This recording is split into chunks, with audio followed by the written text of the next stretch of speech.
the aroma of her perfume a clawing mix of jasmine and something aggressively synthetic usually greeted me at the door. It was her way of announcing her presence like a queen returning to her castle, but tonight the air was thick with a different kind of tension, a palpable buzz that made the hairs on my neck stand on end. She stood there bathed in the golden light of the hallway, her eyes unnaturally bright, a manic grin plastered across her face. In her hand she clutched a single sheet of paper held up like a trophy. "Look," she exclaimed, her voice a little too high, a little too enthusiastic. "I got it, I finally got it." I stepped inside, placing my briefcase down. I'd had a long day and the officers' fluorescent lights had left my head throbbing. I managed to smile, forcing the weariness from my face. "Got what, honey?" She thrust the paper forward, practically shoving it into my chest. It was an official-looking letter, the company's logo emblazoned at the top, the words "Ocean" in bold. I skimmed it, and not forming in my stomach, I knew she'd been gunning for this promotion for months, had spent countless nights working late,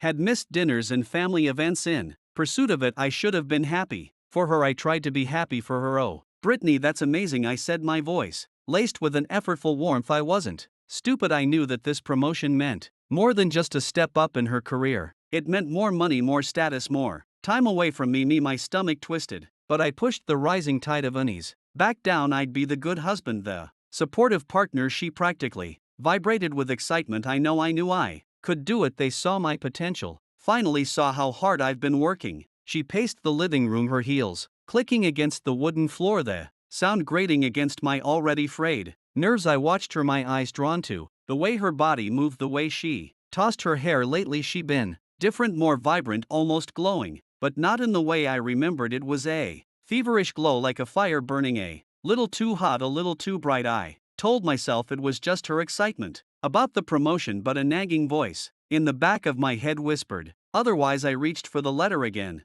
pretending to study it. "So what does this entail exactly?" "More responsibilities, I assume." She stopped pacing, her eyes glittering. "Oh, it's much more than that. It's a project manager role, heading a whole new team I'll be working directly with." She paused, her gaze darting away from mine. "Well, with some very important people." I nodded, my eyes still fixed on the letter. I couldn't shake the feeling that something was off. My gaze dropped to the bottom of the page, to the small block of text that contained the company's contact details. My breath hitched. "Brittany," I said, my voice suddenly flat, devoid of any emotion. "Look at the date," she said, soft, dismissing my concern. "What about it?" "It's the date they issued the promotion." "What's the big deal?" My heart hammered against my ribs. I pointed at the date, my finger trembling slightly. "The date on this letter is June 12th. Today is October 15th. The air in the room seemed to thicken. The smile on her face faltered, her eyes widening with a dawning horror. She stumbled back a step, her hand flying to her mouth. The letter slipped from her grasp, fluttering to the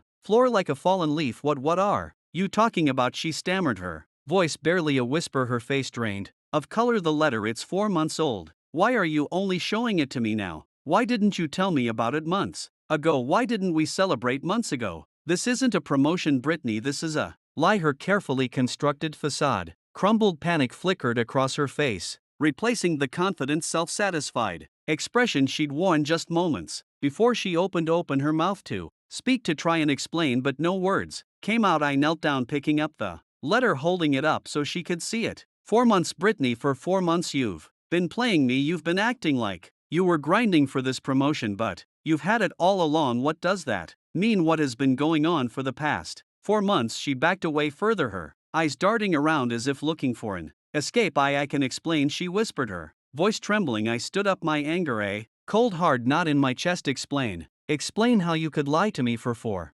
months. Explain the late nights, the hushed phone calls, the new clothes, the change in you. Explain why I suddenly feel like I don't know the woman I've been married to for 8 years. My voice grew louder, each word cutting through the silence like a shard of glass. "You've been spending time away from me, getting this promotion. You've been lying to my face every day, every night. You were lying to me." She finally found her voice, a desperate plea rising from the depths of her throat. "No, it's not what you think. You don't understand." "Oh, I think I understand perfectly, Brittany. You've been caught, and now you're scrambling to find a way out. You're lying to me, and you're a terrible liar. The proof is in this paper." I walked to the fireplace, placing the letter on the mantelpiece, holding it down with a small ornament. I stood back, looking at the letter and then back at Brittany, her whole body shaking. "It's a shame to see you crumble, isn't it? 4 Months you spent probably plotting and planning, and you made a simple mistake. You brought that letter home. Why do that? Her face crumpled, tears welling in her eyes. She took a step forward, reaching for me. Please just listen to me. I pulled away, the disgust I felt for her bubbling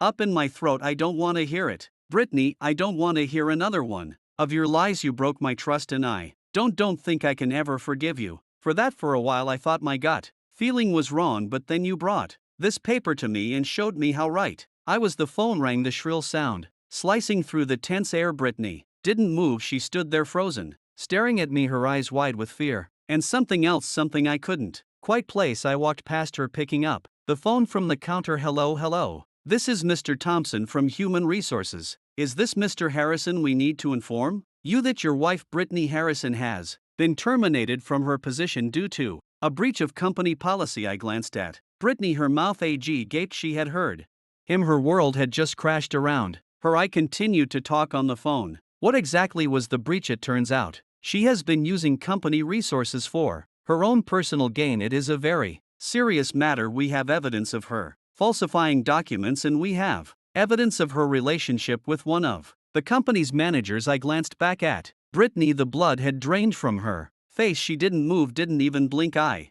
gave the HR representative the appropriate response, a professional and calm demeanor hiding the satisfaction that was bubbling up inside of me. I understand. Thank you for the update. I hung up, placing the phone back on the counter. I turned to face her, my expression cold and unyielding. It seems your little scheme has unraveled. You've been fired, Brittany. They know about everything, all the lies, all the secrets.